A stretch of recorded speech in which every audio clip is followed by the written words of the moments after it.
Today, we're exploring 10 childhood experiences that may contribute to the independent, observant, self-reliant personality, often associated with the Sigma female archetype.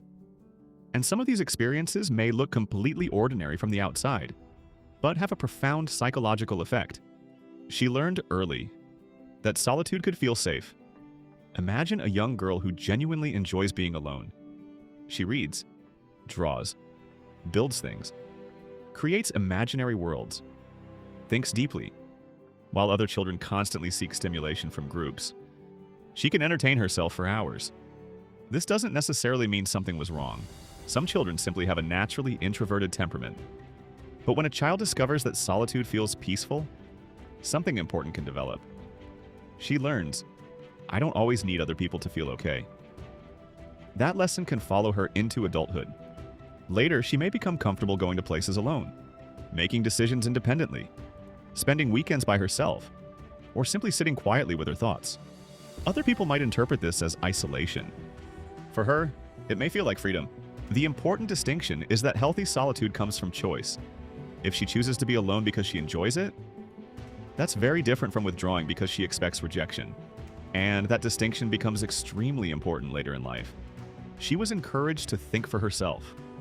Some children grow up hearing, because I said so. Others are encouraged to ask, why? That difference can have a lasting effect. A girl who is allowed to question ideas may develop strong intellectual independence. She learns that authority doesn't automatically equal truth. Adults can be wrong. Popular opinions can be wrong. Even her own assumptions can be wrong. She becomes comfortable asking, why do we do this? Does this actually make sense? Is there another way? Over time, questioning becomes part of her personality. And this may later appear as the classic Sigma trait of refusing to follow the crowd simply because everyone else is doing it. She isn't necessarily rebellious, she's curious. And curiosity is often the beginning of independent thinking. She experienced being different from the group. Maybe she was quieter than the other children. Maybe her interests were unusual. Maybe she matured faster in certain ways. Maybe she simply didn't enjoy the same things everyone else enjoyed. Whatever the reason, she may have discovered something early. I don't completely fit here. At first, that realization can hurt. Children naturally want belonging. They want to be accepted. But over time, something interesting can happen. If she stops trying desperately to fit in, she may discover her own identity. She begins exploring interests that genuinely belong to her. She develops preferences without checking whether they're popular. And eventually, being different stops feeling like a problem. It becomes normal. This can become one of the foundations of adult independence. She doesn't automatically interpret being different as being wrong. She understands, I can belong to myself even when I don't belong to the crowd. She had to become emotionally self-reliant. This is where we need to be careful. Emotional self-reliance can develop in healthy ways, but it can also develop because a child doesn't receive enough emotional support.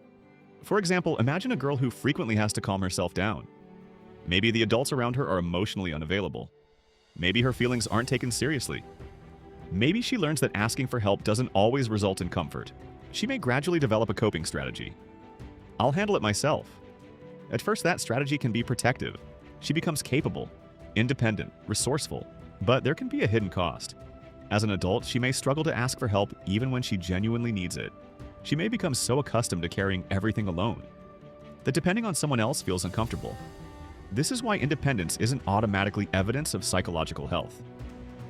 Healthy independence says, I can handle things myself, but I can accept support when I need it. Defensive independence says, I have to handle everything myself because depending on people isn't safe.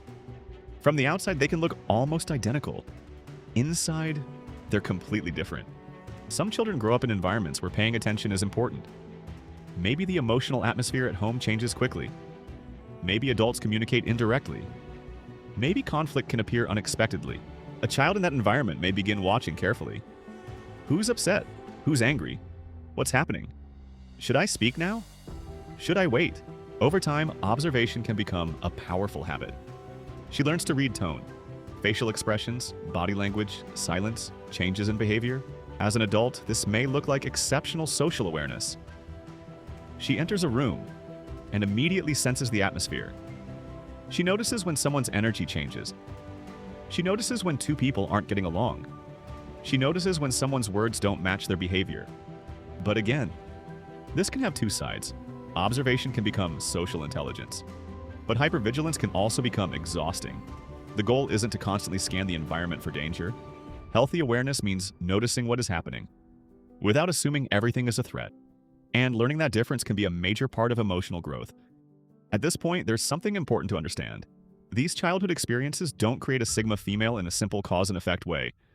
There is no formula like difficult childhood plus loneliness. Sigma female. Human personality is much more complicated. Temperament matters.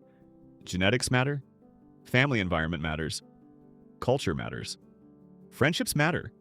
Life experiences matter. And the meaning a child gives to those experiences matters too. Two children can experience the same situation and develop completely different responses. One may become highly independent. Another may become highly dependent. Another may become extremely social.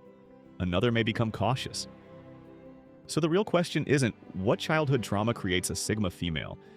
It's what experiences can encourage the traits that later resemble the sigma female archetype. And that distinction changes the entire conversation, because independence shouldn't be romanticized when it comes from pain. The goal isn't to become someone who needs nobody. The healthiest form of independence is being able to say, I know how to stand alone, but I also know when it's safe to let someone stand beside me. Some girls grow up having to become responsible relatively early. Maybe they were expected to manage their own schoolwork, make decisions, solve small problems independently, take care of their belongings, or simply figure things out without someone constantly stepping in. When this happens in a healthy environment, something valuable can develop: self-efficacy. The belief that I can figure things out. That belief becomes incredibly powerful. A child who repeatedly experiences herself solving problems begins to trust her own ability. Later, as an adult, she may approach difficult situations differently. Instead of immediately asking, who can save me? Her first thought becomes, what can I do about this? That's one of the healthiest foundations of independence. Being responsible is not the same as being forced to grow up too quickly.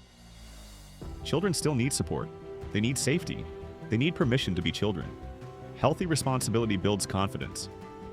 Too much responsibility without adequate support can create exhaustion and the belief that they must handle everything alone. The goal isn't premature adulthood, it's confidence in one's ability to cope. A girl develops psychological independence when she learns that disagreement doesn't automatically threaten a relationship. Imagine telling a parent, I don't agree with you, and instead of being punished for having an opinion, the parent says, tell me why. That simple response teaches something profound. Your thoughts are allowed to exist. You can disagree respectfully. You can question authority. You can have your own perspective without losing connection. As she grows older, she becomes less dependent on external validation. She doesn't automatically assume, if everyone disagrees with me, I must be wrong. She can consider other perspectives and still reach her own conclusion. This can become a defining feature of the Sigma female archetype. She doesn't need everyone to agree with her. She needs her own reasoning to make sense. And if someone presents better evidence, she's capable of changing her mind. That's not stubbornness, that's intellectual autonomy. Almost everyone experiences rejection during childhood. A friendship ends. A group doesn't include you. Someone doesn't return your interest. You aren't invited, you lose. These moments can hurt deeply, but they can also teach an important lesson. Rejection is not the same thing as worthlessness. A girl who learns this gradually becomes less terrified of being excluded. She realizes, not everyone will like me. And eventually, that's okay. This can dramatically change how she behaves as an adult. She becomes less willing to betray her own values simply to maintain approval. She can leave a group, end a friendship, reject an opportunity, or walk away from a relationship without automatically seeing the decision as catastrophic.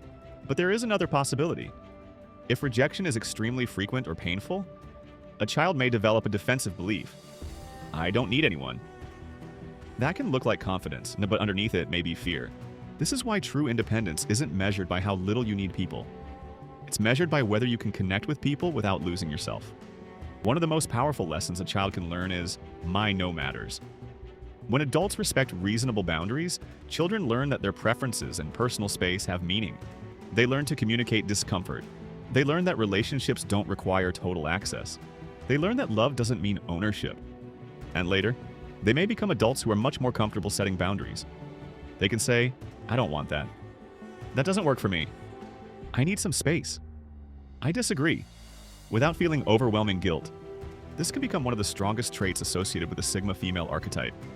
She may be warm, loving, generous, and still have very clear limits because she doesn't see boundaries as punishment. She sees them as information. A boundary tells another person how to interact with you, and when someone repeatedly ignores that boundary, she doesn't necessarily spend years trying to convince them to respect it. Sometimes, she simply changes their access to her. Perhaps the most important childhood influence is learning that your value isn't dependent on how other people respond to you. Imagine a girl who is encouraged to develop her own interests. Maybe she loves art, science, reading, sports, music, building things, writing, or simply exploring ideas. Her identity gradually becomes larger than, am I liked? She begins asking, what do I enjoy? What am I good at? What do I want to learn? What matters to me? That's a powerful shift, because when identity comes primarily from external approval, a person becomes highly sensitive to rejection. But when identity comes from internal values, approval becomes less important. She can appreciate compliments without depending on them. She can accept criticism without allowing it to define her. She can walk into a room without needing everyone to validate her existence. And that may be one of the deepest foundations of the Sigma female archetype, a strong internal reference point.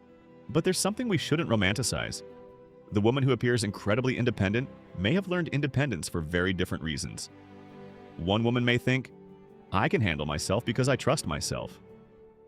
Another may think, I have to handle myself because nobody will help me.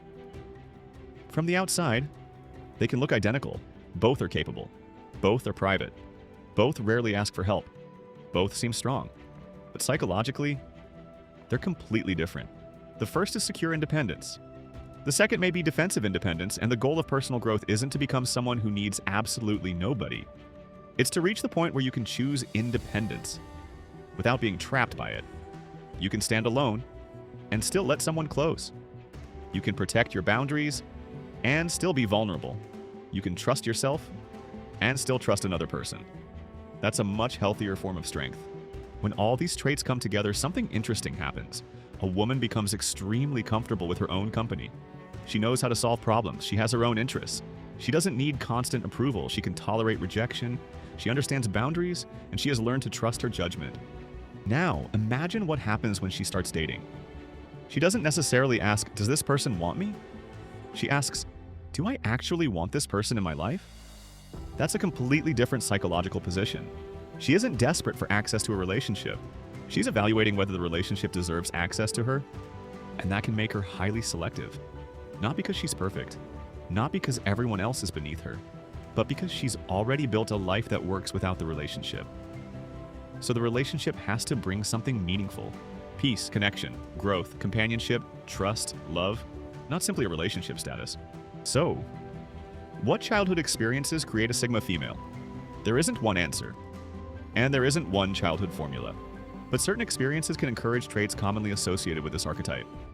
Learning to enjoy solitude, being encouraged to question, developing responsibility, experiencing rejection and recovering from it, having boundaries respected, being allowed to form independent opinions, developing interests outside of approval, learning to trust your own ability to solve problems, and perhaps most importantly, learning that your identity belongs to you.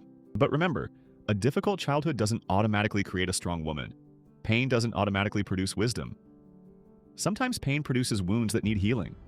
Strength comes from what happens afterward, how the person understands the experience, and whether she eventually transforms survival strategies into healthy choices. That's why the most powerful version of the Sigma female isn't the woman who says, I don't need anybody. It's the woman who can say, I know I can stand alone, but I don't have to. She doesn't reject connection. She chooses it carefully. She doesn't fear vulnerability. She understands it. She doesn't need to prove her strength. She simply knows she can survive without sacrificing herself. And perhaps that's the real psychology behind the Sigma female archetype. Not a woman who was created by loneliness, but a woman who learned how to turn solitude into self-knowledge, independence into confidence, and experience into wisdom.